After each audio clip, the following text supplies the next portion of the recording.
Tämä on JBL Tune 235 NC.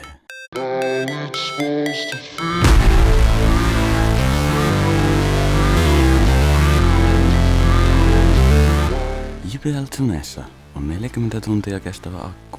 Lataus toimii USB-C-johdolla ja laite on helposti yhdistettävissä Bluetoothilla älypuhelimeen tai tietokoneeseen.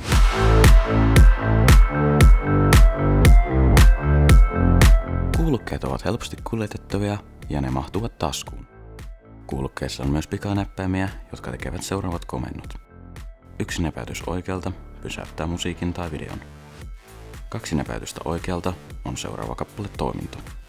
Vasemmalla puolella on taas Voice Cancel-ominaisuus. Voice Cancel-ominaisuudella on 3 tasoa, mutta jos painat vasemman puolen näppäintä 2 putkeen, se avaa Assistant-toiminnon. Voit kuunnella musiikkia tai podcasteja kuntoillessasi, bussimatkoilla, pelatessasi tai vaikkapa retkeillessäsi.